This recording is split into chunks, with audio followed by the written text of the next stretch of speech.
going on, everyone? Welcome back to the Road to Infinity War here at The Real Talk, where we're going to be counting down all the MCU films that come before Avengers Infinity War, which is releasing in just a few weeks, guys. I'm so excited. And this week we're going to be reviewing Thor: The Dark World, obviously starring Chris Hemsworth, Tom Hiddleston, Natalie Portman, Idris Elba, Anthony Hopkins, and so much more. And like always, we do have a special guest today, and that is Adam from Almost Sideways. So Adam, take it away.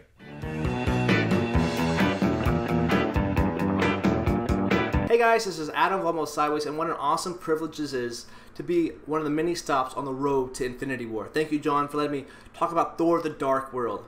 Now, my personal opinion on this film is this is the weakest MCU film that I still can enjoy, even though there's some things that I feel are missed opportunities. Now, for me, going into this movie, I was super excited for multiple reasons. I really liked the little tweaks they made from Thor's solo outing to in the Avengers, so I really was excited to see Thor's character progression in this new film. I also noticed that they had people that worked on the Game of Thrones show, and they were working on this film as well, so I was obviously really hyped because I love Game of Thrones. And also, Thor is one of my favorite characters to play in video games, to read in comics. I think he's awesome, very intriguing character, and I liked getting to know some of the Greek mythology that goes behind his character as well. Now, let's talk about the movie itself. But my initial thoughts coming out of The Dark World was this is one of the best MCU films. I really loved it. I thought this was even better than the first Thor film. But after buying it on Blu-ray and realizing that my original opinion was completely wrong, because there's a lot of stuff I noticed about the movie that I didn't care for the second time around. First of all, this movie definitely made it clear that Marvel might have a villain problem. Malekith, even though he looks cool, he's a basic villain. That it's a very paint by numbers. He's a bad guy. He needs this to get to that to take over that. That's basically what he is, and it's something we've already seen before in the MCU. So it's very familiar, and he wasn't as memorable as the previous villains that we have seen. And even though his look is cool and his army, there's some cool stuff they do, it doesn't feel like a big major threat in the story. This is definitely the introduction of the Ether, which is an Infinity Stone, so that definitely feels like more of a setup for that storyline, which is coming this year in 2018. And for me, the changes from the tweaks they made from Thor 1 to the Avengers, it felt like they kind of took a back seat. The character didn't progress as much as I would like it to.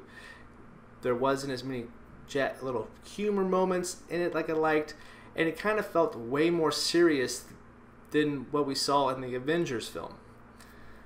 Also, Natalie Portman's portrayal of Jane Foster felt really forced, felt phoned in. It felt like she didn't really want to be there.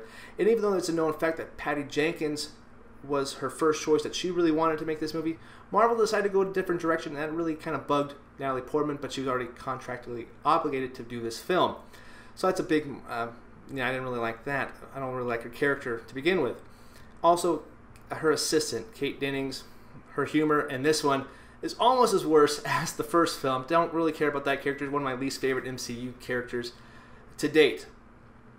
But the main thing I really noticed about this movie after many rewatches was that Thor kind of took a backseat in his own movie. The popularity of Loki definitely soared in this one, where he actually felt like he was the main character of the story. There's a lot more moments where you could feel like his regret and his remorse and his love for his mother definitely shined through, and there was some really good character development with him, but it kind of overshadowed the main character of Thor. And that's kind of a big issue for me. This is a Thor film. I want to see more of his progression. Even though I like Loki, you're basically pushing your brother aside in his own solo movie. However, even though those are some negatives I have, there are some positives, and let's talk about those. The chemistry between Chris Hemsworth and Tom Hiddleston is awesome. I like those two guys, their banter back and forth. Anthony Hopkins as Odin is also always good. And I did like some of the moments. Like I said, Loki, there was some really good character development. I do like the development, the remorse, the sadness, the love for his mother that he had. I thought those character moments were all good and well played. And I also really like some of the set pieces. Even though they're not as memorable as other movies, I think there's still some enjoyment to be had in this film. I would prefer to see more Avengers references, or heck, have him even show up at the final ending battle, because it takes place on Earth. I guess Iron Man was too busy to fly in to help Thor out. Has some really cool special effects, and this is still an enjoyable watch. It's not the worst film ever made. It's just, to me, the weakest MCU film, and it suffers from a lot of missed opportunities. Well, I'm going to leave it there, guys. This is still a film I would recommend you guys watch, just after some other films in the MCU franchise first. Again, guys, my name is Adam, and thank you, John, so much for having me on your channel. Looking forward to talking more Marvel with you as well. Alright, guys, well, until next time, I will see you in another video.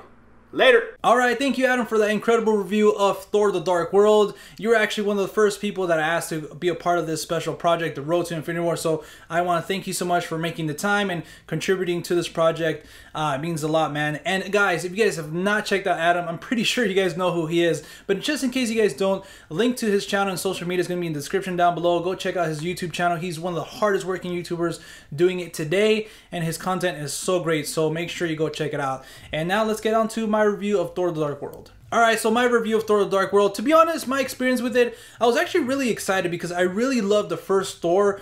I was really surprised by that film, and I actually really liked his interactions with the rest of the Avengers in the Avengers movie that came out in 2012. So now the sequel's coming out, the trailers look really good.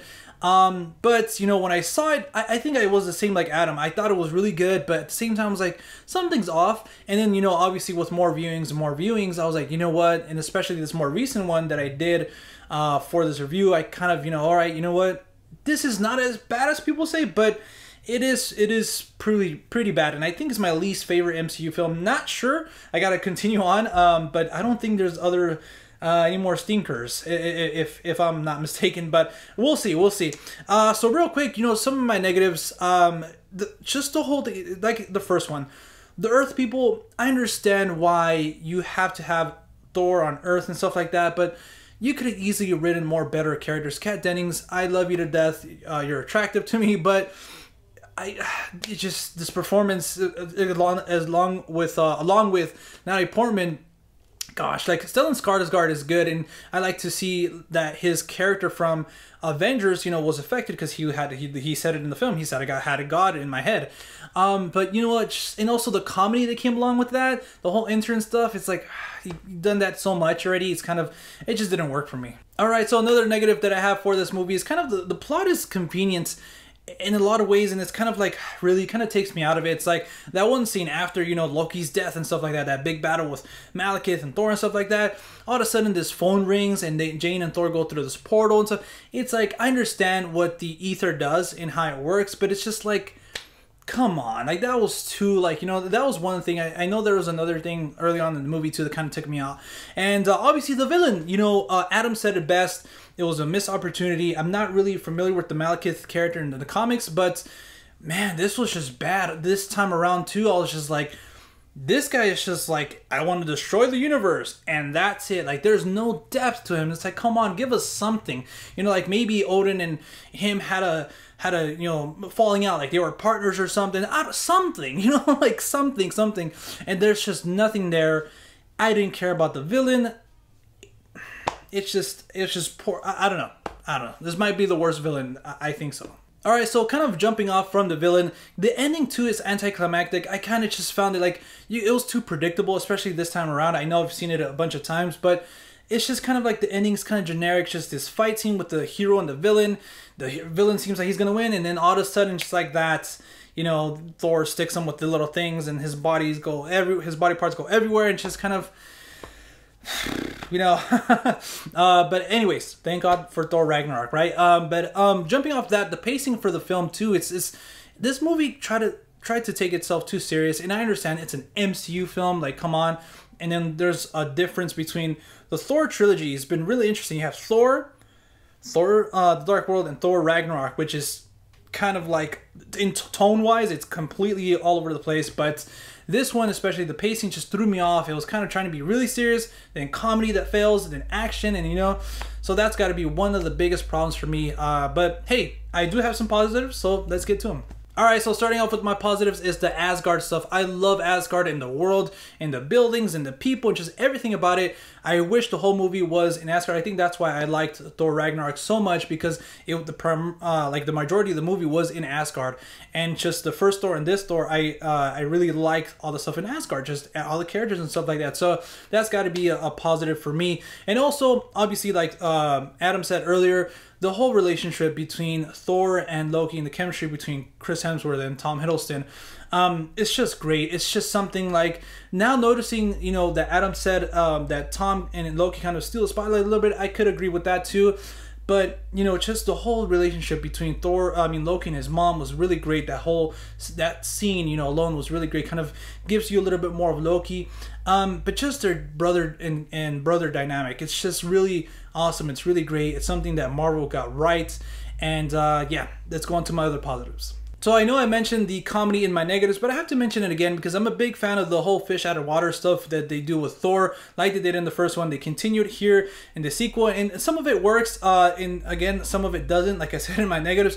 But you know, that whole scene when they're reunited with Darcy and Professor Selvig, or Dr. Selvig, whatever, and Thor comes in, he hangs up his hammer. I thought that was pretty funny. Just a lot of stuff, like he can't even fit in the car because he's so big. Just a lot of stuff like that I'm a really big fan of. And also the cinematography and the score really stood out to me. Brian Taylor did a great, incredible job with the score this time. I don't know why, maybe I wasn't paying attention, but this time around I was like, you know what, this score is really good. And the cinematography is beautiful in some places, especially in the other worlds, and of course in Asgard. It's just really some cool shots to look at, and this movie really holds up because of that. But yeah, other than that, guys, that was pretty much it for my review of Thor: Dark World. Again, I do see all the negatives, and it brings it down for me, honestly. It's not one of the MCU's films that I would like to revisit a lot because of that, but I don't think it's as horrible as anybody said. I think I've realized that coming and revisiting back all the kind of, you know, kind of movies from the MCU, that I think I've heard throughout the years that they're so bad, bad, bad, bad. So I watch them and it's like, you know what, they're not that bad. They could be better. But they're not as bad as people have been presenting, you know. The internet is kind of like that. But with all that being said, guys, if I had to score this... Alright, guys, so like I was saying, if I had to score Thor: The Dark World, I have to give it a 6.5 out of 10. I do understand and see all the flaws and negatives and stuff like that, and it's not an MCU film that I would revisit over and over again, but I do feel like this movie does have redeeming qualities, and it's not as bad as people have been saying it is. So alright, guys, again, Adam, thank you so much for being a part of the Road to Infinity War. Guys, if you haven't checked out Adam, his links are going to be in the description down below, so check him out on YouTube and his social media. And guys, this Saturday, the Road to Infinity War continues with our review for Captain America: The Winter Soldier with Justin from Justin Watches Movies, so stay tuned for that on Saturday. And guys, if you guys want to follow me outside of YouTube, you guys can at The Real Talk, Talk with 2Ks on Instagram and Twitter. You guys can also find me on Stardust doing early reactions to not only movies but TV shows as well, just at The Real Talk. And until next time, I'll see you at the movies. Later, guys.